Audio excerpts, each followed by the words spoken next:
हम बात करते हैं खंगर समाज के लोगों के बारे में, जिसको हम खंगार बोलते हैं चाहे खंगर बोलिए। ये शब्द लेने के बाद मेरे पास एक ही शब्द है जिसको बोलूं, जय भवानी। जय भवानी, जय भवानी ये मंत्र है जिसके वजह से लाखों दुश्मनों को काटने का जज्बा रखते थे ये लोग। तो लाखों दुश्मनों को काटने का जज्बा रखते थे, इसलिए हम भी बोलते हैं जय भवानी। मैं सबसे पहले एक खंगर और खंगार समुदाय के जितने भी लोग हैं, हमारे इतिहास में बहुत सारा इनका प्रावधान दिया गया, बहुत चीज है, हमने बहुत चीज इनके बारे में देखा। हमें लगा कि हमें देश को बचाने के लिए, इस भारत वर्ष को बचाने के लिए, भारत को बचाने के लिए इन लोगों ने बहुत शहादत दिया है, बहुत ज्यादा। बहुत जगहों पर इनको मतलब राजाओं में भी अलग अलग वंशज हो गए। एक जो मेन राजा था उसका बहुत सारा वंशज हो गए, उसके साथ कुछ वंशजों को मतलब कोई हरा दिया चाहे मार दिया, एकता नहीं था इसलिए मार दिया। तो जितने भी वंशहीन हो गए लोग, उस समाज के लोग, उस राज्य के लोग, वो आज खांगर समाज में आते हैं, जो अत्यंत पिछड़ा वर्ग में भी आ रहे हैं, पिछड़ा वर्ग में भी हैं, और बहुत सारे राज्य हैं भारत के जिसमें वो जनरल कोटा में भी आते हैं।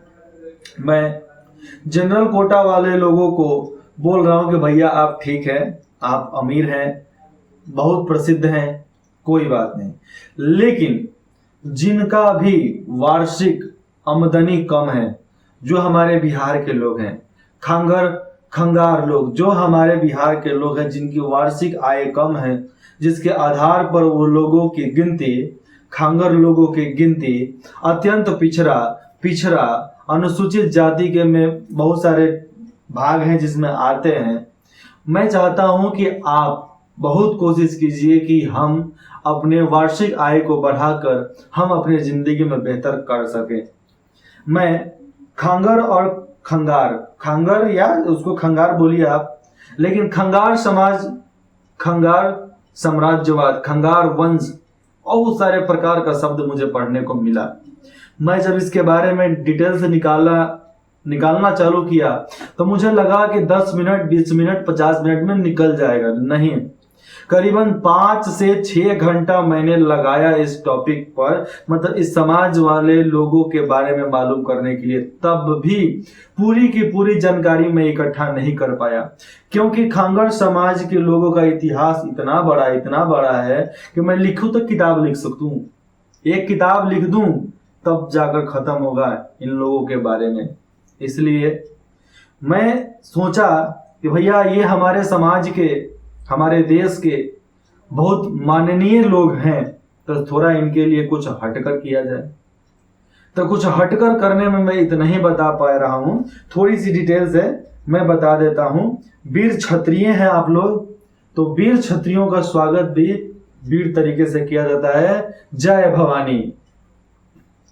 ये राजवंश 1857 के क्रांति में जब अंग्रेज से टक्कर हो रहा था, मुसलमानों से, जो बाहर से मुसलमान आए थे भारत पर कब्जा करने, लूटने, उन लोगों से विद्रोह थे किए भी, बाद में मिलजुल गए, क्योंकि वो लोग यहाँ पर रहना स्वीकार कर लिए, यहाँ पर उन लोगों की राज्य सभा धरोहर सब चालू हो गया। लेकिन जो लोग लूटने आए उनको बढ़िया से थुड़बो किए ये लोग। बहुत सारे युद्ध हुए, बहुत सारे जंग हुए, जिसमें इनको हराना इम्पॉसिबल होता था हर किसी के लिए। ये लोग भाला फेंकते थे, लगता था कि एकदम 4 को छेद कर बाहर जाएगा। 1857 के क्रांति में इन्हें विद्रोही घोषित कर दिया गया अंग्रेजों के द्वारा, और जो लोग अंग्रेज के हाथे चढ़ गए उनके पूरे साम्राज्य को खत्म कर दिया गया। और इसी साम्राज्य को खत्म होने के डर से जितने भी उनके वंशज हुआ करते थे, राज्य के लोग हुआ करते थे, वो लोग दूसरे राज्य में जाकर बस गए और वहां पर डर छुप कर रहने लगे। ये मैं नहीं बता रहा हूं, जो मैंने सुना यूट्यूब पे, गूगल पे, किताबों में, मतलब जो पढ़ा मैंने वही बताया कि छुपकर रहना पड़ा था अंग्रेजों से। हर गांव में एक ही खांगर परिवार रह सकता था, ऐसा उन लोगों ने नियम बना दिया था, एक से ज्यादा नहीं रह सकता था। तो समझिए कि कितना बड़ा अत्याचार हुआ कि कुछ राज्यों में तो ठीक है वो लोग जनरल कोटा में है, लेकिन कुछ राज्यों में जैसे हमारे बिहार में ये लोग अत्यंत पिछड़ा वर्ग में आते हैं। क्यों आते हैं? हमें बहुत कूटा गया, बहुत पीटा गया तब तक है, ऐसे ही तो नहीं आ गए। लेकिन हम अपनी सांस्कृतिक धरोहर, अपनी कला, अपनी संस्कृति, अपनी ऐश्वर्यता को पुनः पाना है, फिर से हमें उसको प्राप्त करना है। तो हमें बहुत ज्यादा कोशिश करना पड़ेगा। हमें कोशिश उस हद तक करनी पड़ेगी कि हमें लोग चाहकर भी दबाने के लिए सोच ले, लेकिन दबा नहीं पाए। इतना करने के लिए हमें बहुत मेहनत करना पड़ेगा। और भी देखें, हमने बहुत सारे अमीर लोगों के भी बारे में मालूम चला, लेकिन मेरा ये मकसद नहीं है कि केवल अमीर लोगों के बारे में बताऊं। मैं केवल उन्हीं को बताना चाहता हूं जो निचले कैटेगरी में गिने जा रहे हैं, लेकिन उनका हक नहीं है कि हम निचले कैटेगरी में गिने। अरे भैया, हम सब क्षत्रिय हैं।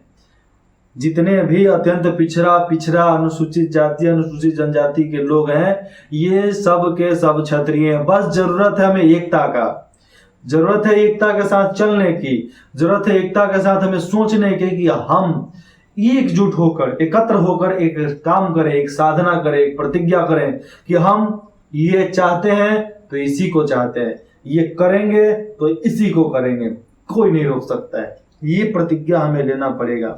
इसी राजवंश में राजाओं का नाम है जिसमें पृथ्वीराज चौहान का भी नाम आता है, लेकिन मैं नाम कुछ लिखा हूं यहाँ पर, खेत सिंह खंगार, खेत सिंह खंगार, जय सिंह, खेत सिंह खंगार, जय सिंह, मान सिंह खंगार, राजा संगा, महारानी मड्डीमाला, महारानी मड्डीमाला, कंगार नरेश, मंडल सिंह और सहोदरा बाई। फिर मैंने एक नारा लिखा, जय भवानी, जय भवानी। और मैंने बहुत सारे राजा महाराजाओं के बारे में मैंने पढ़ा भी, जो राजपूतों से रिलेटेड हैं। उनका एक ही स्लोगन है, जय भवानी, जय भवानी। और ये जो वीर क्षत्रिय हैं, आप सब जानते हैं कि आप लोग राजपूत हैं, आप लोग एक राजपूताना है। और राजपूताना का काम ये नहीं होता है कि हम जूझ कर, डर कर, सहम कर रहे हैं, नहीं। राजपूताना मतलब राजपुत्र। मैं केवल इतना ही जानता हूं। मैं वीरता, ऐश्वर्यता, आपके ताकत, आपके पहचान, इस सब को मैं ये नहीं बोलता हूं कि आप में नहीं है, आप में कूट कूट कर भरा है, हर किसी में कूट कूट कर भरा है। ऐसा कोई नहीं है जिसके पास भगवान के दिया हुआ कुछ अनोखा खूबी नहीं है। हर कोई है जिसके पास भगवान का दिया हुआ, ईश्वर का दिया हुआ अनेकों प्रकार के ऐसे ऐसे कार्य करने के लिए हमें शक्ति मिला है, जिसके अनुसार हम अलग अलग साधनाओं के अनुसार हम बहुत कुछ कर सकते हैं। जरूरत है एकता की, जरूरत है एकजुटता की। हम जब तक एकजुट होकर चलना नहीं सीखेंगे, एकजुट होकर हमारा फोकस नहीं चलेगा, तब तक हम कुछ नहीं कर सकते हैं। हमारे करने और ना करने का जिम्मा केवल हमारे ऊपर होता है, क्योंकि जब से हमारा देश आजाद हुआ है, हम सब लोकतंत्र में गिने जाते हैं। हम सब लोकतंत्रवासी हैं, मतलब लोगों के मत के अनुसार ही हमारा नेता चुना जाता है। अगर हमारे मत के अनुसार हमारी भलाई नहीं हो रही है, हमारी जनता की भलाई नहीं हो रही है, तो सबसे बड़ा जिम्मेवार जनता होता है। जनता किसी को खड़ा कर रही है, जनता का ही भला नहीं हो, तो सबसे बड़ा दोषी जनता है कि अगले बार उसको खड़ा कर दे रहा है, अगले बार उसको जिता दे रहा है, अगले बार उसको विधानसभा में, संसद भवन में भेज दे रहा है। नहीं भेजने का। तुम कुछ नहीं किया, वोट मांगने आओ, चप्पल जूता का माला पहनाओ, हार पहनाओ चप्पल जूते का, घर के नाला का पानी का बोतल भर भर के उसका माला पहनाओ, लेकिन उसको फिर नहीं जीतने देना चाहिए। हमारे राज्य का भलाई नहीं होता है, हमारे इलाके का भलाई नहीं होता है, हमारे गांव का भलाई नहीं होता है, तो हम वोट क्यों दिए? सवाल पूछिए, हमें शिक्षा क्यों नहीं मिला? सवाल पूछिए, हमें हर चीज क्यों नहीं मिला? सवाल पूछिए। वो लोग कभी नहीं पूछेंगे जो लोग अमीर हैं। हम उन लोगों की बात कर रहे हैं जो लोग अत्यंत पिछड़ा वर्ग दलित समाज में आते हैं। और मैंने YouTube पर बहुत सारे ऐसे लड़कों के, युवाओं का वीडियो मैंने देखा जो खंगार और खंगर समाज के लोग हैं। उन लोगों का साफ साफ कहना है, भैया हमारा काम डरना लड़ना झुकना नहीं है, सॉरी, हमारा काम डरना नहीं है, हमारा काम झुकना नहीं है, हमारा काम सहम कराना नहीं है, हमारा काम है लड़ना, अपनी वीरता दिखाना, अपने मकसद के लिए पागल होना, अपने मकसद को पूरा करना, अपने साम्राज्य के लिए लड़ना, अपने साम्राज्य को जीतना।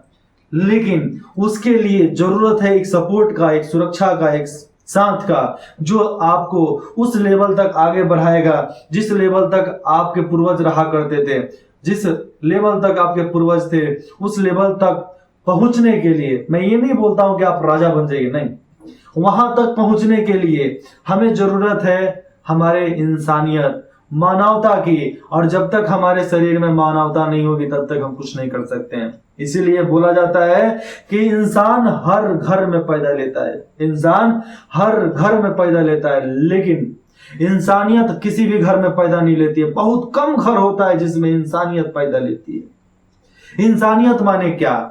कि हर तरीके से नजरिया हमारा अलग हो। समाज किसी को गिरा रहा है, हम उस गिरे हुए लोगों को उठाएंगे, ये हुआ इंसानियत। आजकल